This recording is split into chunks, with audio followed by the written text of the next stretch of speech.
네, 샬롬. 네, 샬롬. 반갑습니다.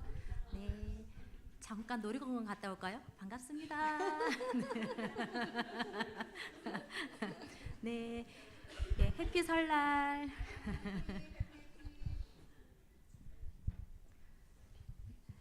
네, 속초에 계신 분들도 계시고 가실 분들도 계시고, 네, 이래저래 그래도 감사합니다. 다 이제 저기 며느리들 이제 맞이하셔야 되시는 분들만 남으신 거죠? 네.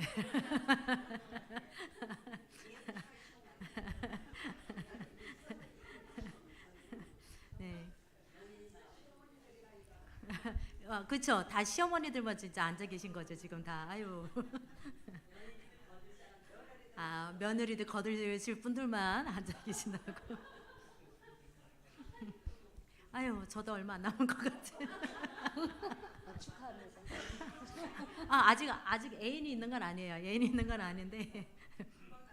네, 아들만 둘이다 보니 저도 이렇게 며느리를 이렇게 떠받들어야 돼요. 네, 그래도 우리 기쁘게 하나님께 찬양드리겠습니다. 기뻐하며 와 함께 노래 부르리.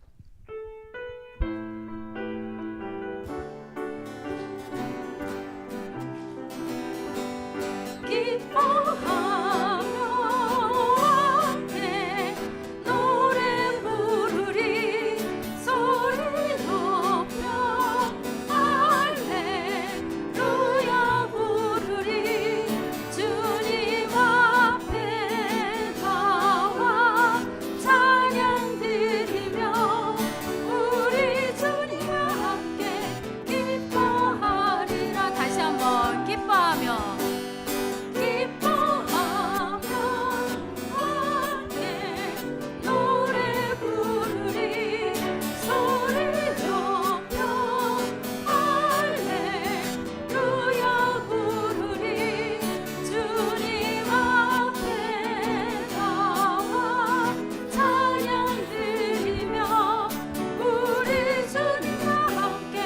기뻐하리라.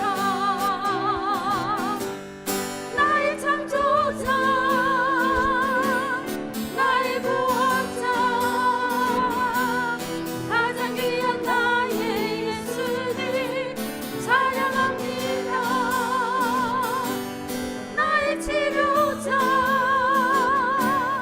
나의 선한 목자 되신 주 예수 나의 주 찬양합니다.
나의 창조자 나의 창조자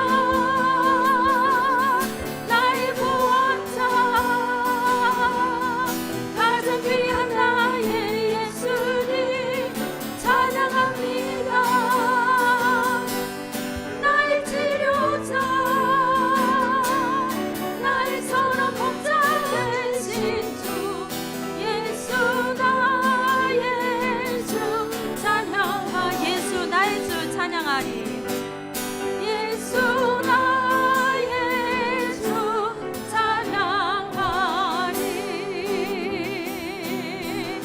나의 가는 길이 보이지 않을 때 나의 가는 길이 보이지 않을 때 길이 멀다 느낄 때 그때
말라 염려하지 말라 염려하지 말라 염려하지 말라 내 주는 살아계신다 염려하지 말라 염려하지 말라 염려하지 말라 주가 돌보시네 내 주는 살아계신다 너의 영변하신다 두려워 말라 염려하지 말라 이곳에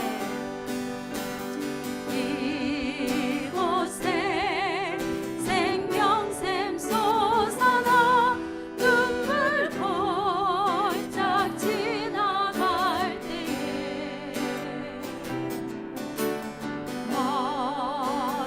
머잖아 열매 맺히고 웃음소리 넘쳐나리라 꽃들도 구름도 바람도 넓은 바다도 찬양하라 찬양하라 예수를 하늘을 울리며 노래해 나의 영혼아 은혜의 주 은혜의 주 은혜의 주 그날에 하늘이 열리고 모든 이가 보게 되리라 마침내 꽃들이 피고 영광의 주가 오시리라 꽃들도 구름도 바람도 넓은 바다도 찬양하라 찬양하라 예수를 하늘을 울리며 노래해 나의 영혼아 은혜의 주 은혜의 주 은혜의 주 꽃들도 구름도 꽃들도 구름도 바람도 넓은 바다도 찬양하라 찬양하라 예수를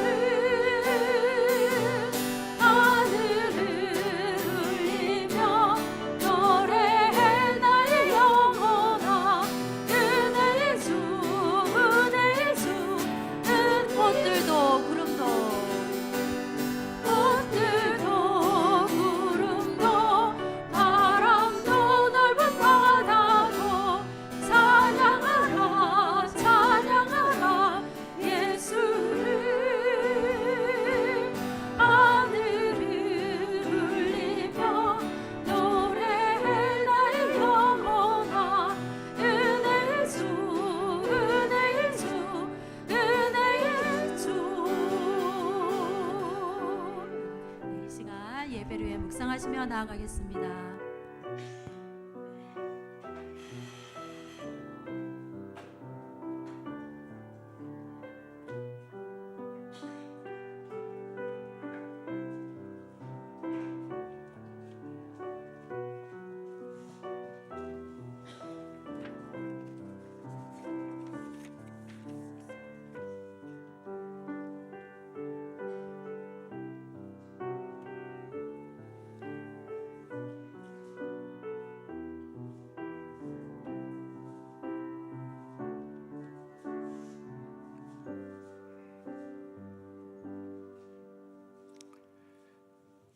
하나님 감사합니다.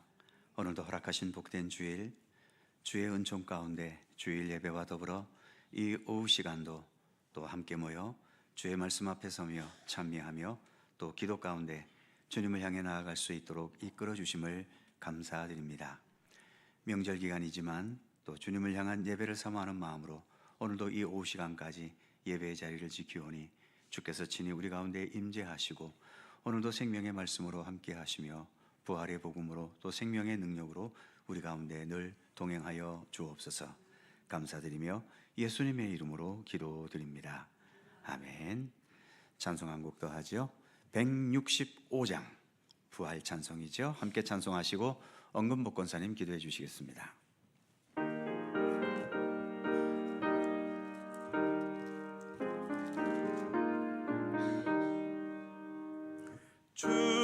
주님께 영광, 다시 사신 주, 사망 권세 모두 이기시었네.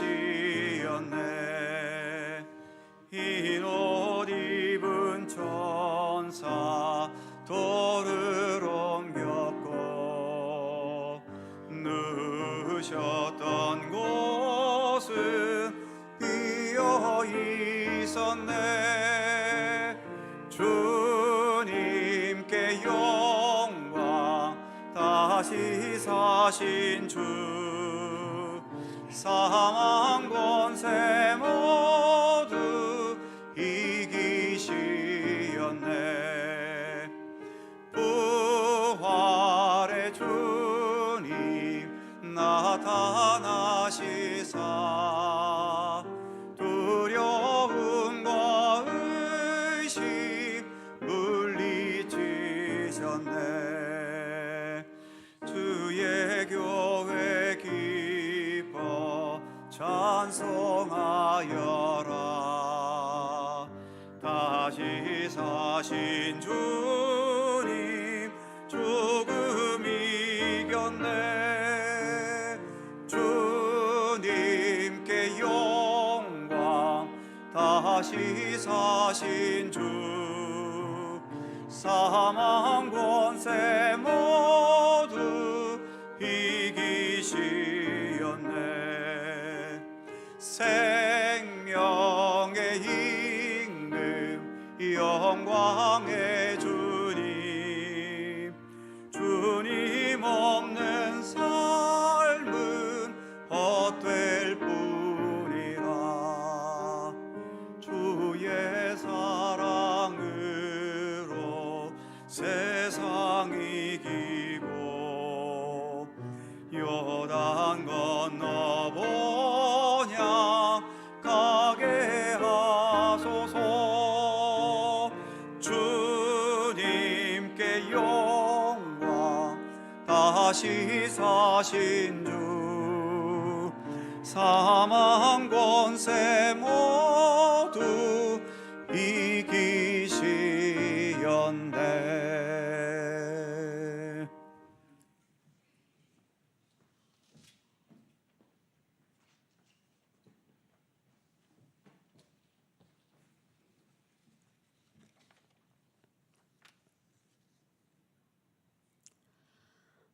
사랑과 은혜가 충만하신 하나님, 이 오후 시간도 우리를 불러 주님을 찬양하며 예배드리게 하심을 감사합니다. 우리가 늘 주님을 경외하며 찬양할 수 있게 하옵소서.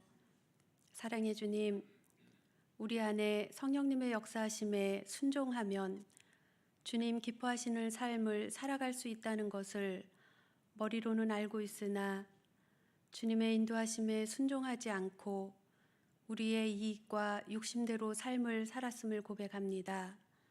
우리의 죄를 용서하여 주옵소서. 완악한 우리의 심령을 용서하여 주시고 주님의 거룩한 보혈을 생각하며 우리 삶의 자세가 바뀌어 가기를 원합니다. 주님, 우리를 인도하여 주옵소서. 은혜의 주님, 속초 갈릴리 교회를 이곳에 세워주시고 은혜 가운데 거하게 하시니 참으로 감사합니다. 우리 교회가 세상의 빛과 소금의 역할을 감당하게 하시며 우리가 주님께서 세워주신 교회의 목적이 무엇인지 알게 하시고 주님의 마음을 품게 하사 세상의 빛과 소금의 역할을 감당하는 우리가 될 수 있도록 은혜를 더하여 주옵소서. 사랑의 주님, 교회에 속한 모든 기관들을 위해 기도합니다. 유치부부터 중고등부, 청년부, 남녀전도회, 소망부에 이르기까지 주의 은혜로 부흥되어지는 역사를 경험하게 하시며 생동력이 넘치는 기관들이 되게 하여 주옵소서. 교회 공동체 안에서 우리가 서로를 위해 사랑으로 베풀며 돌아보게 하시고 서로의 버팀목이 되어 더욱 건강하고 주님 보시기에 아름다운 교회로 성장하는 속초갈릴리 교회가 되게 하옵소서. 특별히 2월달 교회 학교 겨울 행사를 준비 중에 있습니다. 안전하게 잘 진행할 수 있게 하시고 활동 가운데서 우리 친구들의 닫혀있던 마음의 문을 열고 서로 소통하며 주님의 은혜를 나누는 귀한 시간이 될 수 있도록 인도하여 주옵소서. 사랑의 주님, 질병으로 인해 고통 중에 있는 성도님들을 위해 기도합니다. 수술로 아직 입원 중에 있거나 퇴원하여 요양시설에서 혹은 가정에서 요양 중에 있는 성도들에게 주님 친히 찾아주셔서 아픈 곳을 어루만져 주사 마음의 평안을 얻게 하옵소서. 오랜 시간 투병하며 외롭고 지친 심령에게 주님의 위로와 회복의 은혜를 허락하여 주옵소서. 주님, 연이은 건조한 날씨로 산불 발생 위험이 높아지고 있습니다. 며칠 전 인근 지역에도 산불이 발생하여 주님들이 대피했다는 소식이 있었습니다. 이전에 산불로 인한 큰 고통을 경험하였기에 더 마음에 염려가 있습니다. 우리의 두려움을 믿음으로 바꾸어 주시고 작은 부주의로도 사고가 일어나지 않도록 늘 깨어있는 마음을 허락하여 주옵소서. 예배를 위해 돕는 손길을 기억하사 축복하시고 특별히 하나님의 말씀을 들고 단위에 서신 목사님께 함께하사 우리에게 은혜의 말씀을 전하실 수 있도록 능력으로 붙잡아 주시기를 간구합니다. 지금 이곳에 주님 임재하심을 믿고 감사하오며 우리 주 예수 그리스도 이름으로 기도드립니다. 아멘.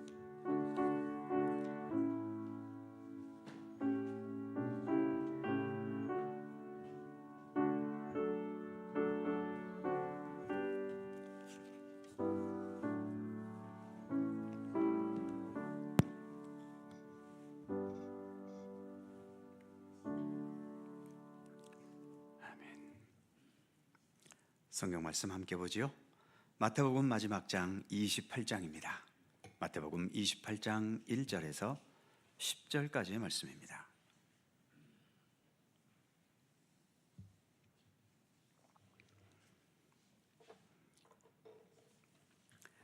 마태복음 28장 1절에서 10절까지의 말씀 찾으셨으면 한 절씩 교독하겠습니다. 제가 먼저 1절 읽죠.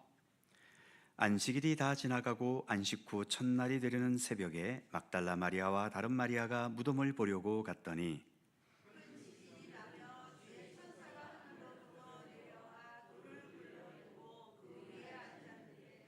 그 형상이 번개 같고 그 옷은 눈같이 희거늘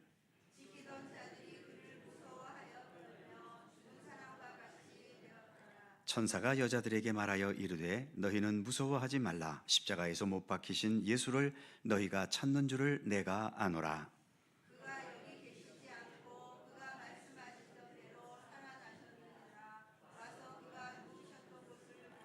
또 빨리 가서 그의 제자들에게 이르되 그가 죽은 자 가운데서 살아나셨고 너희보다 먼저 갈릴리로 가시나니 거기서 너희가 배우리라 하라.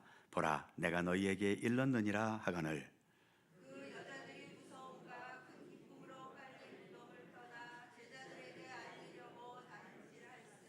예수께서 그들을 만나 이르시되 평안하냐 하시거늘 여자들이 나아가 그 발을 붙잡고 경배하니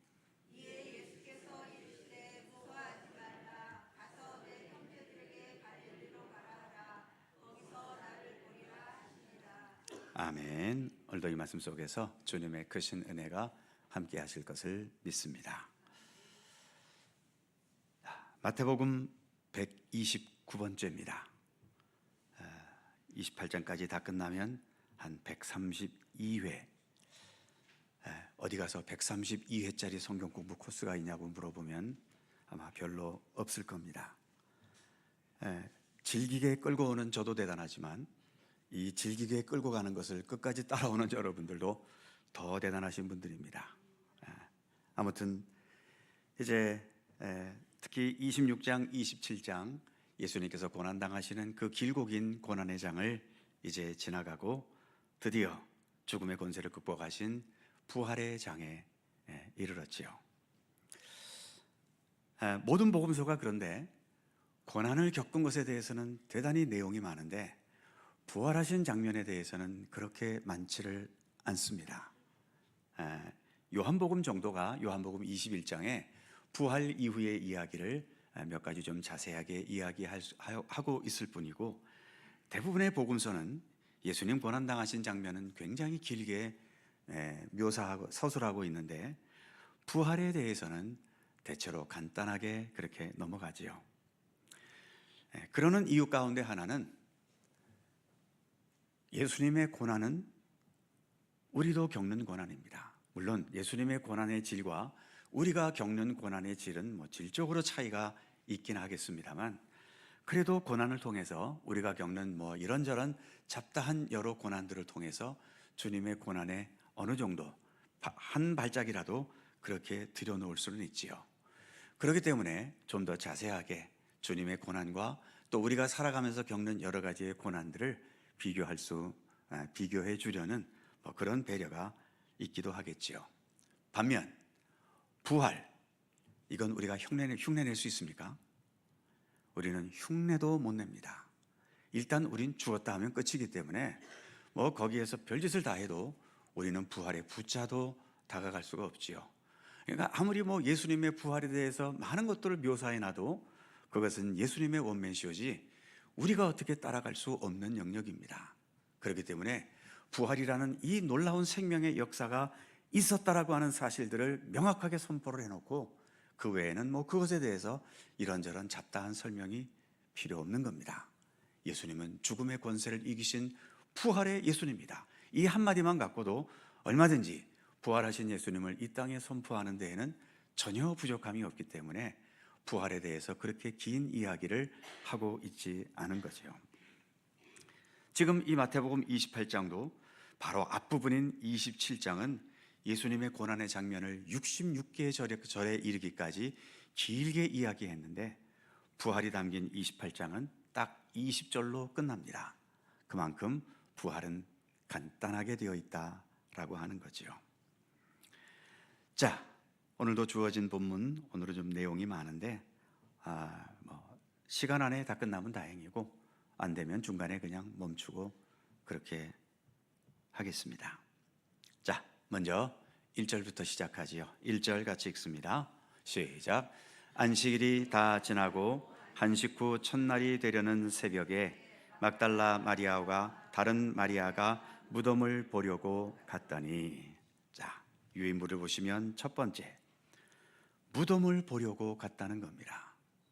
그것도 예수님의 제자들이 아니라 힘도 없는, 뭔가를 할 만한 능력도 안 되는 두 여인이 예수님의 무덤에 갔다는 겁니다. 유인물 가로 1번에 보시면 제자들은 도망가서 숨어 있지요. 꼭꼭 숨어라, 머리카락 보일라. 제자들은 두려움 속에서 자신들의 온몸을 숨기고 드러내지 못하고 있습니다. 그런데 놀랍게도 가로 2번에 보시면 예수님께서 고난당하실 때에도, 죽으실 때에도, 그리고 장례 지낼 때에도, 심지어 오늘 본문에서처럼 장례 이후에 임봉이 되어 있는 그 무덤임에도 불구하고 여전히 이 여인들은 예수님께서 계실 것 같은 그 무덤을 향해 그 새벽에 가는 겁니다. 예수님이 죽기도 전에 도망가 버렸던 제자들과 죽은 이후에까지도 끈질기게 예수님과 함께 하려는 이 여인들, 도대체 이 여인들에게는 뭐가 있길래 이처럼 예수님을 떠나지 못하고 이미 죽어버린 예수님인데도 그 예수님을 떠나지 않고 죽음 이후의 자리도 함께 하려는 것일까? 저는 남자이기 때문에 여인들의 심리를 알지는 못합니다. 여성분들은 훨씬 더 잘 이해할 수 있겠지요. 참 그런 면에서 육체적인 힘은 남자가 쓸지 모르지만 또 그래 육체적인 물리적인 힘이 세기 때문에 우리 세상 역사 속에서 남성들이 지배해왔던 그런 시간들이 월등히 많지만 이젠 점점 이제 AI 시대에 접어들었지 않습니까? 이제는 사람이 일을 하기보다도 기계가 일을 하는 시대이고, 또 여러 육체의 노동들은 물론 아직도 남성들의 힘을 필요로 하는 영역들이 많이 있지만 이제 대부분의 영역은 기계들이 다 차지해 버렸기 때문에 남성들의 존재가 앞으로는 그렇게 별로 필요가 없게 될지도 모릅니다. 동물의 세계는 그렇잖아요. 닭을 키우시는 분도 그렇고, 또 돼지나 이런 키우는 분들도 참 그 병아리 깨어나면 병아리 감별사라는 것이 있습니다. 뭐 하지요?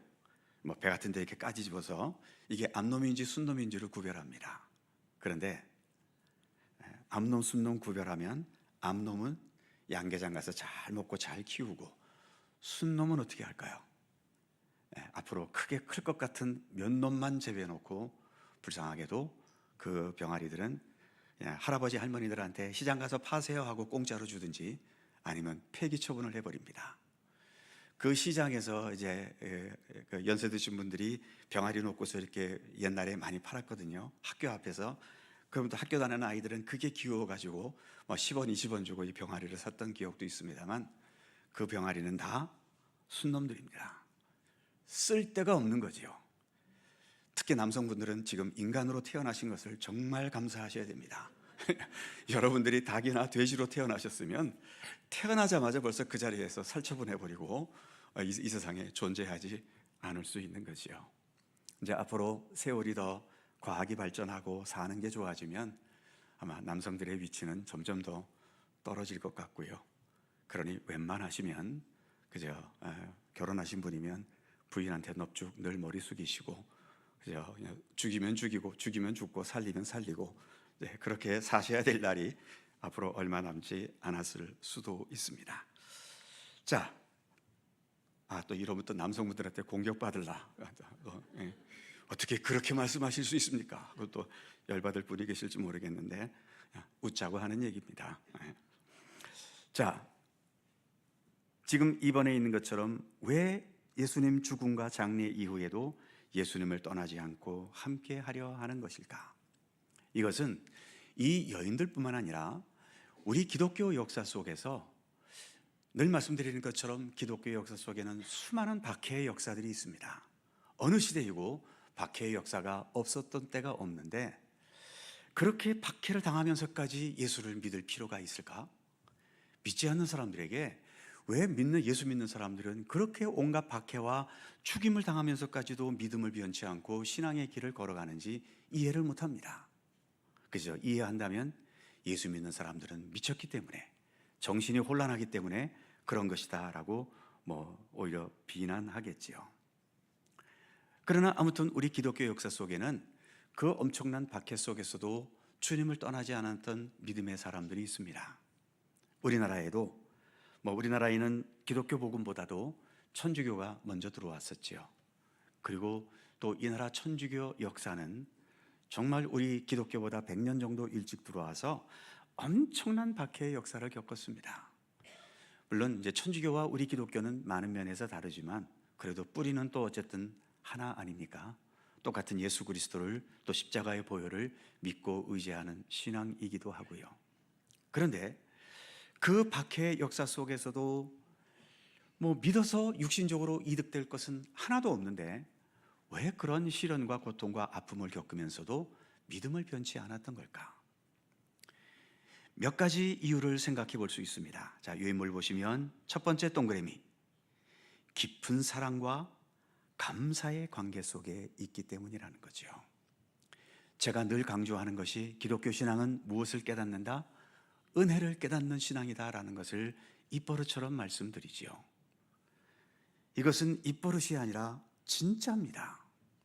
특히 그런 박해의 상황 속에서도 하나님을 향한 믿음을 변치 않을 수 있었던 것은, 사실 기독교 초기에 기독교를 믿었던 분들이 무슨 대학을 나온 분들입니까? 아니면 무슨 사회 신분적으로 높은 위치에 있어서 알고 듣고 보고 배운 게 많기를 합니까? 다 하층 계류에서 정말 농촌 총구석에서 배우지도 못하고 알지도 못하는 그런 분들인데도 어떻게 성경에 대해서 너무나 잘 알고 있는 그런 사람들보다도 그렇게 든든한 믿음을 가질 수 있는 것인가? 그분들에게는 무엇이 있기 때문에? 깊이 깨달은 은혜가 있기 때문입니다. 오히려 그들의 사회적인 신분이 낮았기 때문에 세상에서는 내가 어딜 가도 멸시당하고 조롱당하고 노예받게 되지 못하고 또 빌빌거리며 살 수밖에 없었는데, 그 예수님께서는 도대체 세상에서 외면당하는 나 같은 사람을 위해서 어떻게 그런 십자가의 길을 걸어가셨나? 그리고 어떻게 나 같은 사람을 이 땅 수많은 사람들 중에서 나를 믿음의 자녀로 택하셔서 이렇게 믿음의 길을 걷게 하시는가? 자신들이 예수님 안에서 받고 있는 그 은혜와 사랑을 그분들은 이론적으로가 아니라 삶의 깊은 곳에서 인식하고 깨달았기 때문인 거죠. 그렇기 때문에 아무리 예수님을 믿고 따름으로 인해서 내 몸이 찢겨나가는 그런 엄청난 고문을 당하고 믿음을 버리라고 그렇게 위협을 당하고 자기의 목에 칼이 들어와도 나는 버릴 수 없다. 주님께서 자신의 생명을 내세우면서까지 나를 구원의 백성으로 삼아주셨는데 내가 이깟 매 몇 대 맞는다고 내 목에 날아간다고 내가 이렇게 주님을 향한 이 믿음을 버릴 수 있는가? 나는 못 버린다. 그 바탕에는 지금 여기서 말씀한 것처럼 깊은 사랑과 감사의 관계, 첫 번째 작대기 예수님의 은혜와 사랑을 깨닫는 신앙이 있었기 때문입니다. 그래서 기독교 신앙은 어쩌고 저쩌고 말을 해도 결국은 내가 얼마만큼 주님의 은혜와 사랑을 깨닫는가, 특별히 이 땅에 오셔서 나 같은 자를 위해 십자가의 길을 걸어가시고 부활의 생명을 허락해 주시고 이 땅 수많은 사람들 가운데서 어떻게 나 같은 자를 이렇게 하나님의 자녀로 택해 주셨는가, 이 은혜를 이론적으로가 아니라 정말 내 가슴 깊은 곳에서 깨달아가는 것, 이것은요 하루아침에 한두 번 깨닫고 말 문제가 아니라 우리의 믿음의 평생 동안 계속 새롭게 깨달아가야 하는 은총입니다. 지금은 내가 주님의 은혜를 요만큼 깨달았다면 믿음을 계속 이어가면서 주님의 은총 속에는 이런 은혜도 있었구나, 이렇게 깊고 이렇게 놀라운 사랑과 은혜가 있었구나, 이것을 깊게 진실하게 인식하는 것, 바로 이렇게 예수님을 떠나지 못했던 여인들도 예수님에게서 그런 사랑과 그런 은혜를 받았고 깨달았고 그것이 깊이 인식되고 있기 때문에 이들은 그 예수님을 떠날 수 없는 겁니다. 이게 제일 중요하고 또 비중도 큰 것이죠. 그 다음 두 번째 보시면 이득을 계산하지 않고 옳고 진실한 것에 대한 순수한 헌신과 관계의 충성이다. 이득을 계산하지 않는 충성, 이것이 진실한 충성이죠. 우리의 충성은 때로 진실하지 못합니다. 왜냐하면 여전히 우리는 대가를 바라고 있기 때문이죠. 이만큼 했으니까 나도 이만큼은 받아야지 하는 이 생각이 우리 머릿속에서는 좀처럼 떠나질 않습니다. 그렇기 때문에 우리가 많은 일로 헌신하고 또 주를 위해 살았다고 하지만 돌이켜보면 내가 정말 주님을 위한 순수한 충성의 열정이 아니라 결국 내 이득, 내 명예, 내가 인정받는 것, 여기에 여전히 매달리고 있는 것을 인식하게 되는 거죠. 사도 바울이 로마서 7장에서 그가 사도임에도 계속 고민하고 있는 고민 한 가지를 말하잖아요. 내 안에는 두 개의 내가 싸우고 있다는 거예요. 한편으로는 내가 주님의 영광과 뜻을 위해서 진실하게 헌신하겠다는 그런 선한 의지가 있는가 하면 또 한쪽에서는 여전히 내 중심에 죄악된 내 본의의 그런 욕망들이 내 안에 있어서 이 둘이 내 안에서 항상 싸운다는 겁니다. 어떤 일이 있을 때 내가 오직 주님의 영광만을 위해서 해야지 하고 시작을 했는데 어느 순간 뒤돌아보면 이게 주님의 영광을 위한 것이 아니라 결국 내 영광과 내 욕망을 위한 것이었다는 거죠.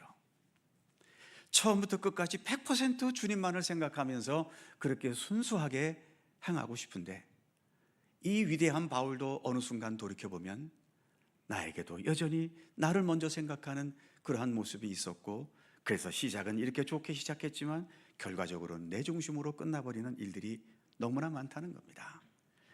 이 때문에 사도 바울도 늘 고민했었죠. 그 고민의 심정을 뭐라고 표현했습니까? 로마서 7장 24절, 오호라 나는 공고한 사람이로다. 누가 이 사망의 몸에서 나를 건져낼 것인가? 그러니까 바울과 같은 분도 이렇게 고민하면서 사셨다면 우리같이 바울의 근처도 못 가는 수준의 분들은 더 많이 고민하셔야 되는 겁니다. 어떻게 하면 내가 좀 더 순수한 믿음으로 믿을 것인가? 내가 직분을 가지고 주를 위해 충성한다면 끝까지 내가 어떻게 좀 100% 순수하게 주님만을 향한, 주님만을 위한, 주님의 뜻만을 받드는 그런 충성이 될 수 있을 것인가? 아직도 우리는 내 것을 많이 계산하기 때문에 주의 일 하다가도 짜증이 나고 화가 나고 부딪히기도 하고 또 내 뜻대로 되지 않으면 열받고 자존심 상하고, 이 굴레를 우리는 여전히 벗어나지 못합니다. 그것은 목사인 저도 그렇게 크게 다르지 않죠. 그래서 저나 여러분이나 아직도 우리가 주님 안에서 온전한 자리로 나아가기까지는 가야 할 길이 아직도 멉니다. 예수 30년 40년 믿었다고요? 여전히 주님 앞에서는 초보자입니다. 아무리 내가 목사라는 직책이 있고 장로 권사라는 직책이 있다고 해서 내가 누구보다도 더 앞서가고 있다는 증거는 아닙니다. 언제나 우리는 주님 앞에서 정말 여기에 있는 것처럼 이득을 계산하지 않고 옳고 진실한 하나님의 뜻에 대해서 순수하게 헌신할 수 있는, 그리고 주님을 그렇게 전적으로 신뢰하는 그런 관계 속에서 충성을 다할 수 있는 것, 그런 삶을 우리는 계속 생각하고 그것을 계속 추구해 나가는 믿음이 돼야 되는 거죠. 바로 이 두 여인, 두 마리아에게는 그런 순수함이 있었다는 것을 말해주는 거죠. 그리고 세 번째, 이것은 우리에게 어느 정도 있기도 한 것이죠. 최소한 내가 할 수 있는 것은 끝까지 다하려는 헌신적인 책임감. 또 우리 성도님들 중에도 이렇게 아름다운 헌신적인 책임감을 가지신 분들이 많고요. 그래서 또 우리 교회가 또 이만큼 나름대로 건강하게 잘 유지해 갈 수 있는 것 아니겠습니까? 네 번째, 이것은 좀 심각하지요. 죽음 앞에서도 흔들림 없는 애도와 사랑의 의무감. 이것은 아까 1번 깊은 사랑과 감사의 관계와도 밀접하다고 할 수 있겠지요. 죽음 앞에서도 흔들림이 없다. 이건 대단한 거지요. 거의 완전한 경지다라고 할 수 있지 않겠습니까? 다 우리가 잘 나가다가도 죽음 앞에서 우리는 얼마나 자주 흔들립니까? 내가 무너지고 내가 넘어지고 또 내 삶이 어느 선에서 중단돼 버린다. 이것 앞에서 우리는 자주 두려워하고 떨리기도 하고, 그리고 인간적인 방법으로 좀 더 살아남기 위해서 여러 가지 세상적인 방법을 추구해 갈 때도 있는데, 이처럼 죽음 앞에서도 흔들림 없이 자신의 사랑의 의무감을 끝까지 다할 수 있는 마음, 바로 이 두 여인이 보여주었던 마음이죠. 마지막 다섯 번째, 가장 이론적인 이야기죠. 하나님에 대한 신뢰와 신앙적 열망이다. 이런 것들이 이렇게 예수님을 끝까지 떠나지 않게 하는 원동력이 되었다는 겁니다. 다시 한번 강조하지만 이 다섯 가지 중에서 현실적으로 가장 중요한 것은 역시 1번입니다. 얼마나 예수님의 은혜와 사랑을 우리가 이론적으로가 아니라 마음 깊은 곳에서 깨닫고 있는가. 그래서 우리는 이 깨달음의 경지를 날마다 더 깊게 만들어 가야 되는 거죠. 오늘도 우리가 이렇게 오후 시간까지 명절인데도 주님 앞에 나와 주님의 향한 예배 자리에 이른 것도 이처럼 주님의 사랑과 은혜를 한 단계라도 더 깊이 깨달아 가기 위한 것 아니겠습니까? 자, 이렇게 해서 두 여인이 이 부활절 새벽에 무덤에 계신 예수님을 보려고 갔습니다. 다른 성경에 의하면 여기서는 단지 그냥 보러 갔다라고 되어 있는데, 다른 성경에서는 예수님의 그 시신에 다시 한 번이라도 더 기름을 더 바를 수 있지 않을까, 그것을 기대하면서 그런 예수님의 발을 그 향유와 기름병을 들고 간 것으로 되어 있죠. 자, 그 다음 2절에서 4절까지입니다. 2, 3, 4절 같이 읽죠. 시작. 큰 지진이 나며 주의 천사가 하늘로부터 내려와 돌을 굴려내고 그 위에 앉았는데 그 형상이 번개 같고 그 옷은 눈같이 희건을 지키던 자들이 그를 무서워하여 떨며 죽은 사람같이 되었더라. 아멘. 자, 2번을 보실까요? 지키던 자들이 무서워 떨었다. 부활절 날에 무슨 일이 먼저 있었냐 하면 가로 1번에 보시면 큰 지진이 있었다는 겁니다. 우리나라는 지진을 경험하기가 옛날엔 거의 불가능했는데 근자에 들어서 여러 곳곳에서 큰 지진은 아니어도 미세한 지진들이 자주 일어났지요. 하지만 옆나라 일본만 해도 한번 지진이 났다 하면 온 나라가 뒤집어질 만큼 그런 큰 지진이 지금도 일본을 비롯한 세계 여러 곳곳에서 일어나고 있지 않습니까? 이 지진은 땅입니다. 우리가 발을 딛고 있는 땅이지요. 발을 딛고 있기 때문에 땅은 움직이면 안 됩니다. 그래서 땅은 움직이지 않으니까 마치 죽음을 상징하는 것과 같다고 할 수 있지요. 그런데 여기에 큰 지진이 일어나서 막 땅이 움직인다. 어떻습니까? 유인물 다시 보면 가로 1번 큰 지진. 죽은 것 같이 움직임이 없는 땅이 살아있는 것처럼 움직이는 현상입니다. 이게 지진이잖아요. 그래서 하나님께서 이렇게 능력 가운데 임재하실 때에는 땅이 흔들리는 일들이 성경 속에서는 있었음을 또 몇 군데에서 말해 주고 있지요. 또는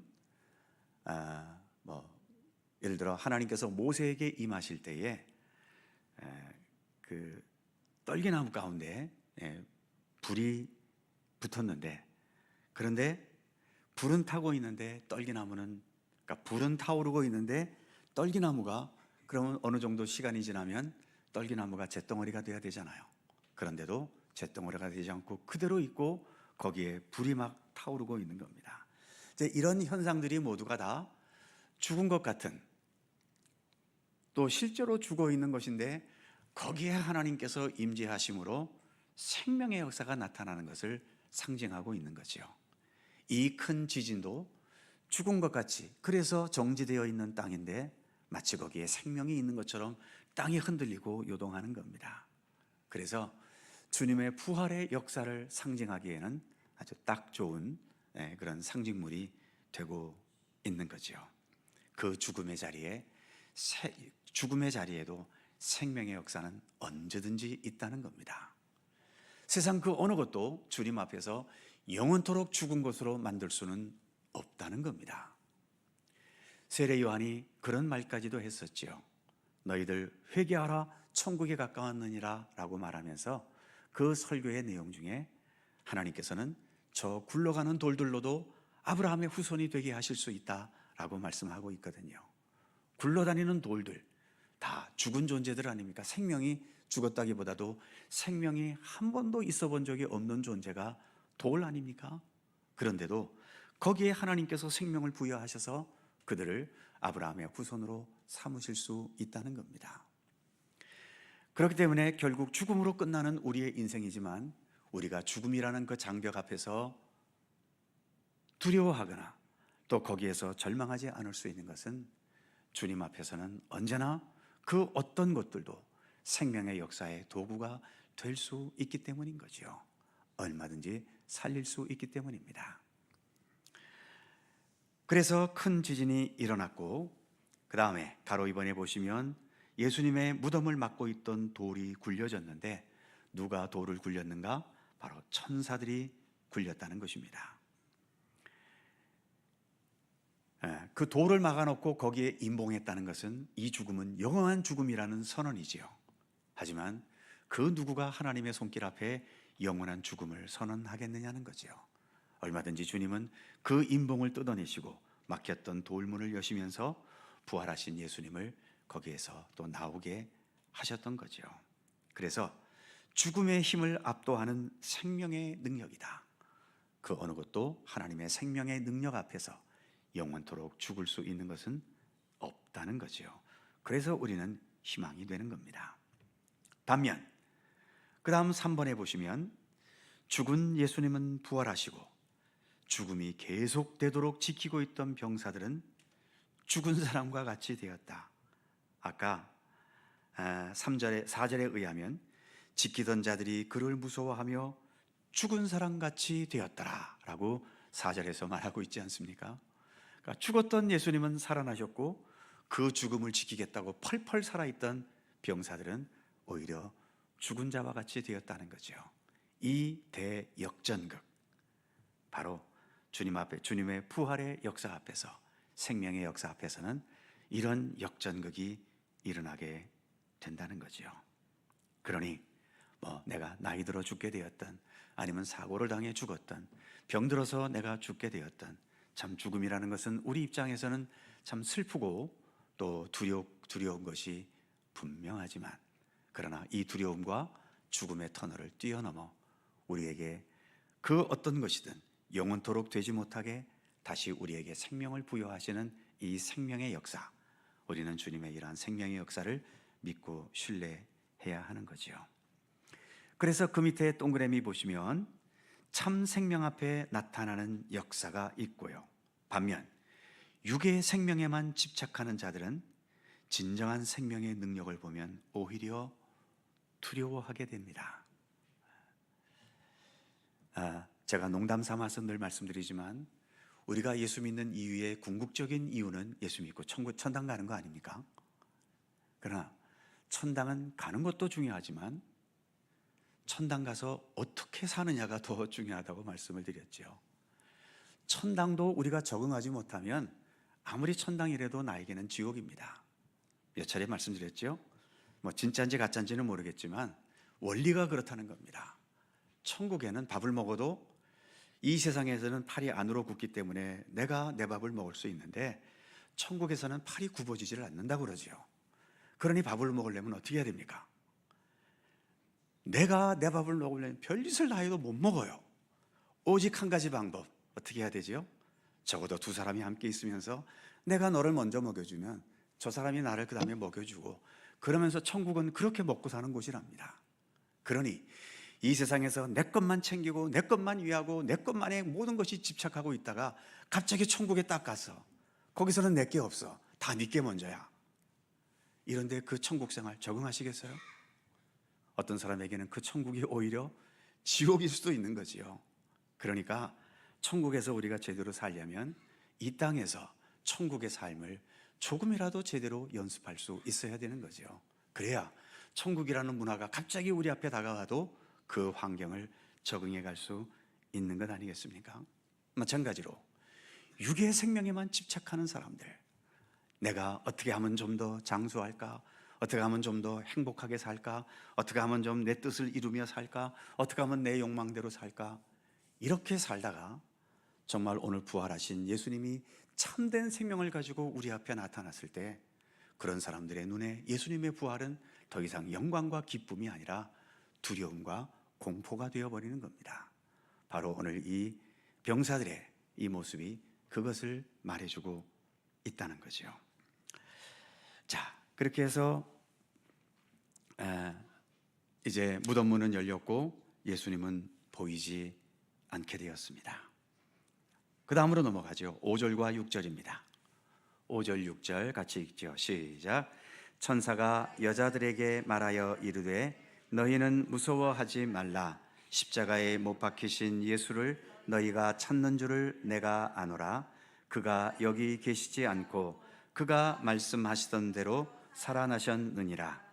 와서 그가 누우셨던 곳을 보라. 아멘. 자, 예수님께서 그냥 살아나셨느니라 천사들은 말하지 않고 말씀하셨던 대로, 그러니까 예수님께서 죽음 가운데서 다시 살아나시는 것도 그냥 아무 예고 없이 이루어진 역사가 아니라 이미 여러 차례, 길게는 구약 성경에서부터 또 예수님 자신의 말씀에 이르기까지 예수님은 여러 차례, 또 그리고 성경은 여러 차례 예수님의 부활에 대해서 말씀해 왔다는 겁니다. 그래서 유인물 돌아가시면 3번 말씀대로 살아가셨느니라, 살아나셨느니라. 그런데도 그 다음 가로 1번에 보시면 예수님의 말씀보다, 예수님이 이가 아니라 예수님의 말씀보다도 죽음의 현실에 더 무게를 두었던 여인들, 참 이 여인들도 정말 순수한 믿음, 그 누구도 따라올 수 없는 진실한 아름다운 믿음이 있기는 했지만, 그러나 그 믿음이 그렇다고 해서 100% 완벽한 믿음은 아니었던 거지요. 아직도 이 여인들도 예수님께서 다시 살아나셨다는 이 말씀에 대해서는 전혀 생각하지 못했고, 죽었으니까 끝났고 이제 그냥 예수님을 향한 사랑의 의지로 그렇게 예수님의 무덤을 찾아왔던 거죠. 참 그런 면에서 우리가 뭐 더 온전하고 좋은 믿음이 되기 위해 우리 각자가 다 노력하고 힘쓰기도 하지만요, 완전한 믿음이라는 것은 불가능하다고 보셔야 할 겁니다. 내가 어떤 면에서는 누구보다도 그 분야에서 믿음이 앞서가는 건 사실인데, 다른 분야를 보면 다른 사람보다 훨씬 못하는 부족한 부분들이 있게 마련인 거지요. 저 역시 아무리 목사라고 하지만 제 믿음이 무슨 100% 완벽한 믿음이겠습니까? 어떤 면에서는 여러분들보다 앞서 있는 부분들이 분명히 있지만, 또 어떤 면에서는 여러분들보다도 훨씬 뒤처지는 그러한 믿음이 저에게도 항상 있을 수밖에 없는 거죠. 그래서 믿음의 문제는 하나님 앞에서는 항상 감사하지만 우리가 서로를 향해서는 늘 겸손해야 하는 겁니다. 내가 아무리 지금 이 모습에서 다른 사람보다 앞서 있고 경력도 오래되고 누구도 인정할 수 있는 뚜렷한 증거가 있다 하더라도 그 앞서간 믿음을 갖고 우리가 구원받는 건 아니거든요. 부족하지만 부족한 부분이 있어도 그것을 능히 받아주시는 주님의 은총과 은혜로 우리는 구원에 이르게 되는 것이기 때문에, 내가 누구보다도 신앙의 경력이 오래되고 또 어떤 분야에서 앞서갔다는 이유 때문에 이렇게 교만하고 자기를 내세우고 이렇게 하는 것은 그렇게 올바르지 못한 거죠. 자, 그 다음 가로 2번에 보시면 그가 여기 계시지 않는다. 여인들은 예수님을 만나러 갔고, 그러나 예수님은 거기에 안 계십니다. 예수님과 이 여인들 사이에 숨바꼭질이 벌어지고 있는 거죠. 혹시 여러분들은 어떠십니까? 주님과 쉽게 대면하십니까? 아니면 계속 주님과 숨바꼭질을 하고 계십니까?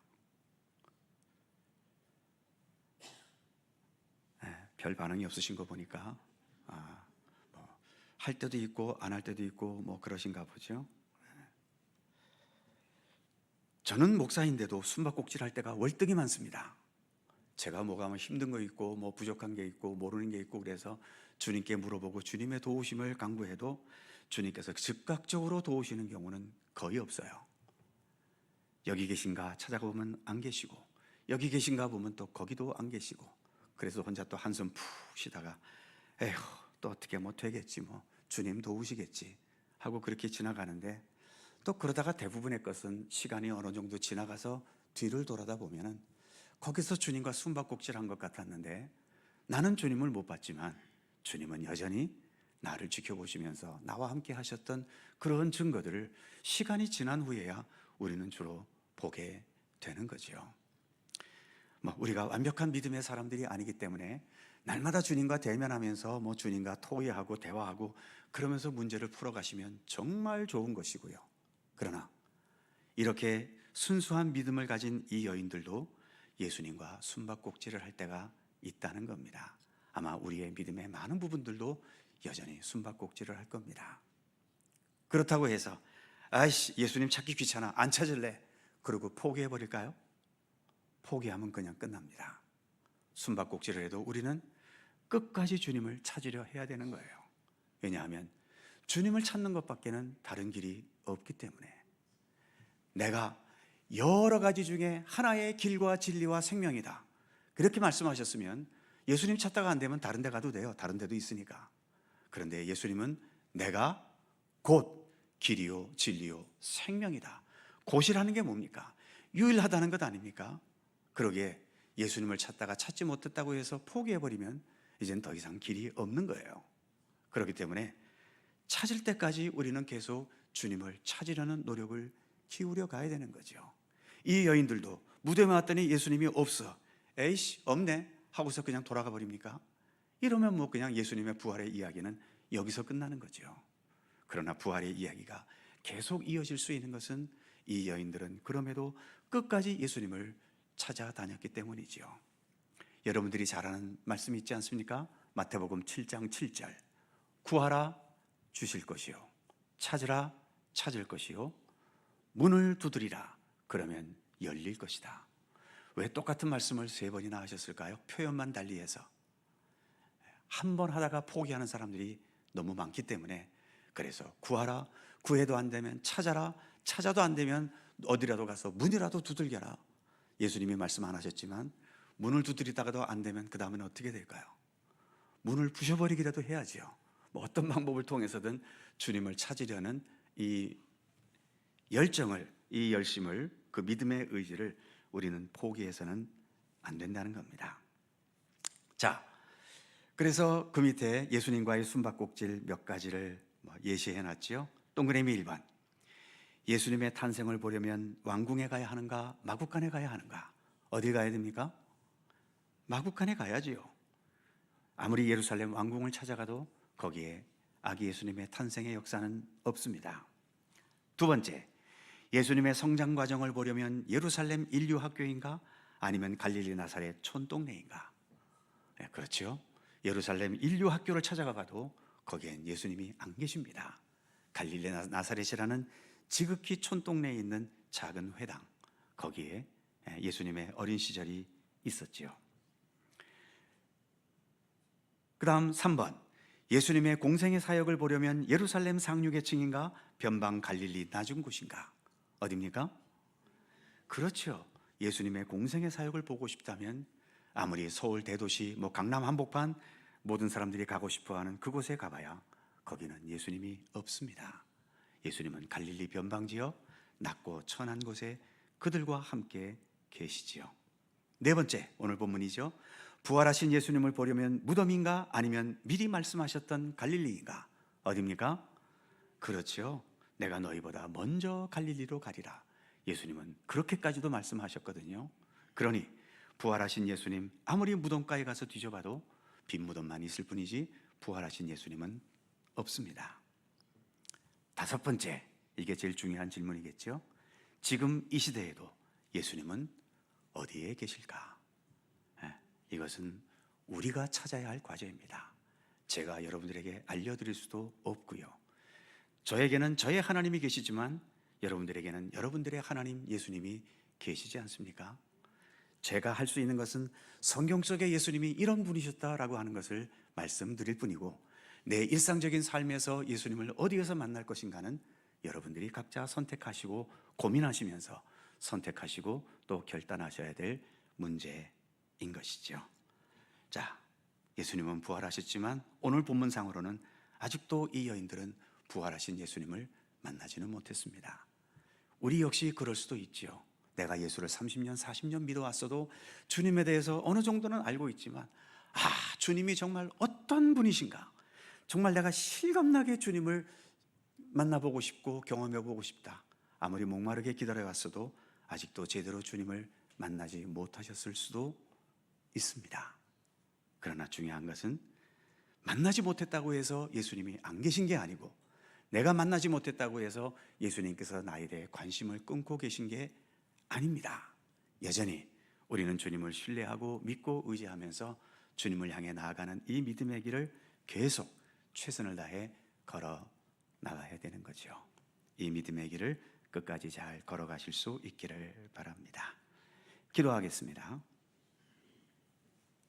걸어가신 하나님, 오랜 고난의 세월을 지내고 고난의 시간을 지내고 이제 부활하신 예수님을 우리가 말씀 속에서 대하고 있습니다.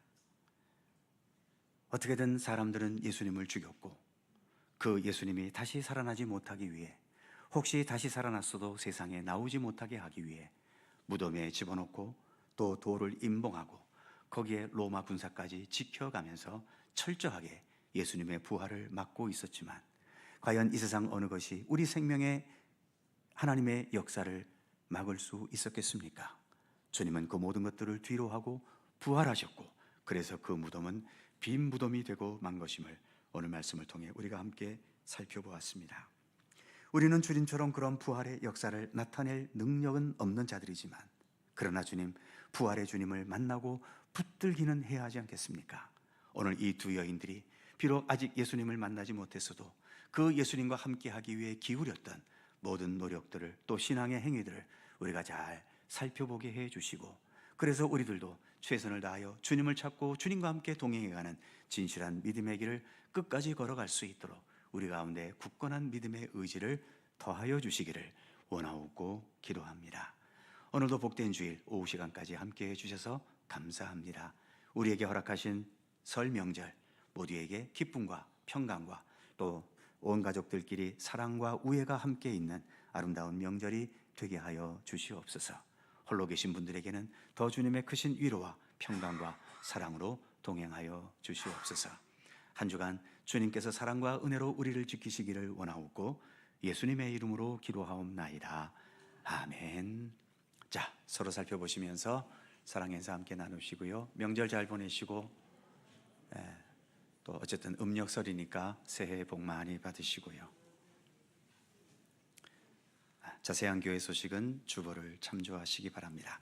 171장 찬송하시고 예배를 마칩니다.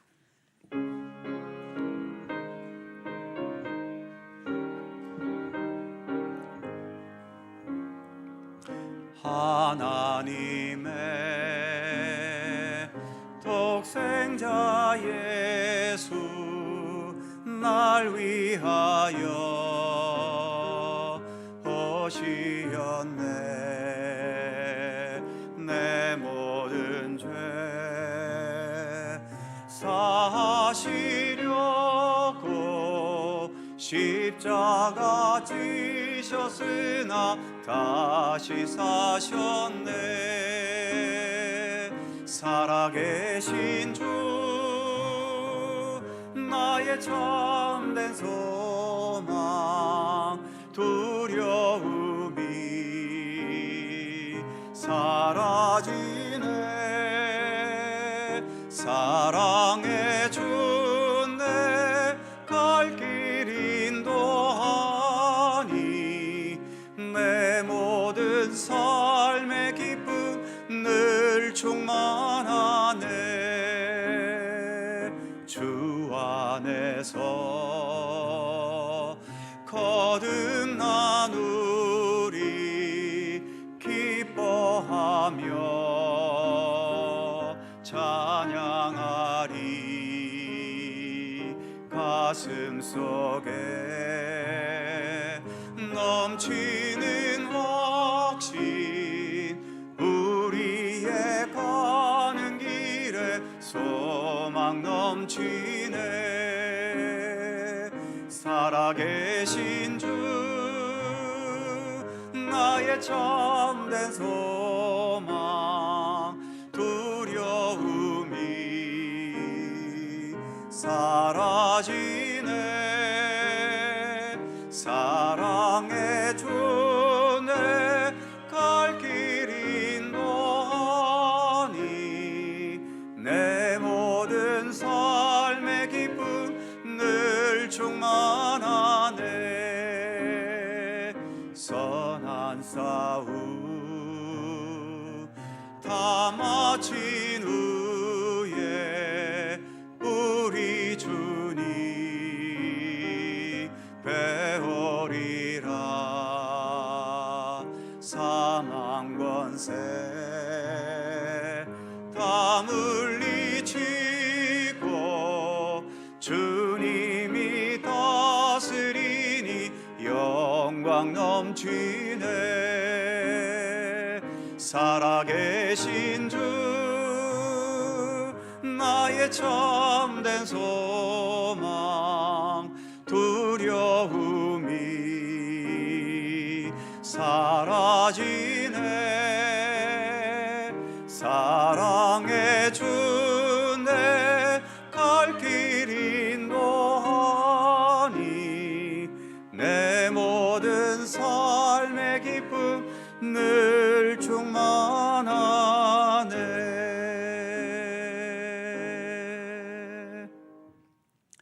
부활이요 생명이신 우리 구주 예수 그리스도의 은혜와 우리 아버지 하나님의 넓고 무한하시고 크신 사랑하심과 성령님의 교통하심과 인도하심과 함께 하심이 죽음의 권세를 이기시고 부활하신 예수 그리스도, 그분을 나의 구주 나의 하나님으로 모시고 그래서 우리 주 예수 그리스도와 함께 살아가는 부활의 생명력으로 참된 믿음의 길을 걷기를 소원하는 모든 주의 사랑하는 백성들 가운데 언제나 함께 하시기를 간절히 축원하옵나이다. 아멘.